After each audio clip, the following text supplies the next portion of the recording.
Mukbang, videos of people eating until they can't anymore. Why would anyone even watch them? And why do these disgusting videos exist in the first place? They've taken over the internet, and there's a hidden reason behind it. The story of this guy will reveal the dark side of food content, what really happens behind the scenes.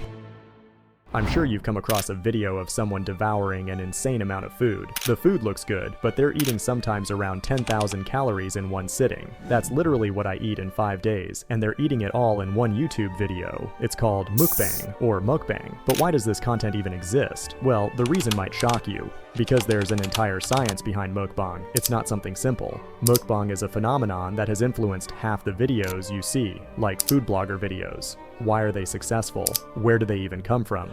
The disgusting mukbang videos we're talking about today get tens of millions of views. There's a reason behind this success, even though it's really not a good thing at all. You're watching people risk their lives, and many of them admit at the end that their lives were ruined, or they developed chronic illnesses, or depression. One mukbanger even took her life last year. This isn't just a food video and that's it. There's this other side to it that I wanted to understand. So why? Neuroscientists studied the phenomenon and discovered mirror neurons. Neurons that simply mirror what they see. They found that your nervous system can be tricked into thinking you've eaten just by watching someone else eat, and you might even feel full when you see someone eating. But let me explain where mukbang originally came from, and why this thing exists. And honestly, the reason won't surprise you. In just a bit, we'll get to the story of Nikocado Avocado, the guy who shook the internet and pulled in 25 million views in a single day for what he did. But first, let's figure out where mukbang came from.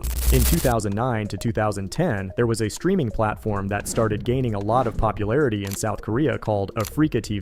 Africa, not Africa. Okay, so on this platform around 2010, a new type of stream started to trend. Someone would go live, put their normal lunch in front of them, and eat. Meanwhile, the audience would interact with them, talking to them, and the streamer would share stories about their life. It was like sitting down and eating with a friend while they told you about their day. Some people genuinely love these mukbangers, and they had a positive impact on their lives. This type of stream began to succeed and spread, and they called it mukbang, which comes from two Korean words meaning eating broadcast. Why did this trend start? Because Koreans value gathering together for meals, but at that time, loneliness was increasing in Korea, and more people were eating alone. In fact, a 2016 study found that over 40% of South Koreans were living alone.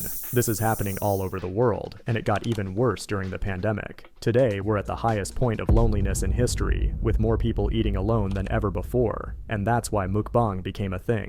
It started out innocent, but eventually turned into what we see today because that's just how social media works. By 2015, an American YouTuber decided to try mukbang. She recorded herself eating, and it took off. Now, this is where Nikocado Avocado enters the story. In 2016, Nikocado Avocado was just a normal guy, a vegan who started his YouTube career with vlogs, sometimes eating with people, and showcasing healthy foods like salads, fruits, and other vegan dishes. But at some point, he told his audience that veganism wasn't working for him anymore. It was hurting his health, causing vitamin deficiencies and all that. So he started eating unhealthy food, and the more food he ate, the more views his videos got. He got sucked into the social media cycle. I'm really sorry you have to see this stuff. It's super gross, I know, but I need you to understand the story. Now, like I told you before, mukbangers originally interacted with their audience. Nikocado Avocado did the same, but he also shared the drama in his life. It was ugly because he constantly shared how sad he was, how much he hated what he was doing, and how much he disliked gaining weight. By 2020, the guy had gained over 200 pounds, crossing 400 pounds in total. He entered a dangerous phase, which he talked about in many of his videos, and to some extent, people liked it.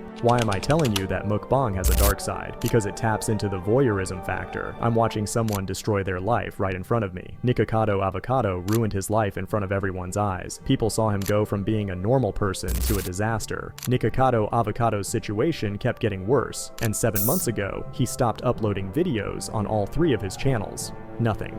But just a week ago, he dropped a video that shook the internet. That video now has 42 million views. He came out and said that he lost 250 pounds and hasn't been filming videos for 2 years. He's just been losing weight, going to the gym, and taking care of himself. All the videos people saw over the past 2 years were filmed a long time ago. Everything they watched was a lie. But why all the exaggeration in those videos? Like we said, it's the love of voyeurism. And just so you know, his story is one of thousands. The stories of mukbangers are all sad. Last year, there was an incident where a streamer named Peggy Jamie took her own life because of the psychological toll that mukbang took on her. But the reason why people watch this is actually pretty natural, and the reason I came up with, and what's in front of you, is that it's in our nature. Watching someone eat in front of you requires a certain level of closeness to that person. Second, food is incredibly tempting for us because food equals survival. I told you earlier in the video something that contradicts this. I said that you might feel full just by watching someone else eat, and I will explain it, but let's go back to that. Why else do people watch mukbangers? It's the shock factor. The shock of watching someone consume such an enormous amount of food or eat weird stuff. I want to see what happens to them in the end. There's a shock factor when many mukbangers actually have good bodies. People with muscle, or really skinny people, eating huge amounts of food. It's surprising, right? It's not something you see every day. And finally, there's the idea of feeling full by proxy. Neuroscientists studied the mirror neuron system and found that watching someone eat can make you feel full on their behalf. A lot of people watch for this reason. But is it really natural for mukbang to exist? People eating massive amounts of food that humans aren't meant to consume. Should anyone be eating 10,000 calories a day? Is that normal? You tell me.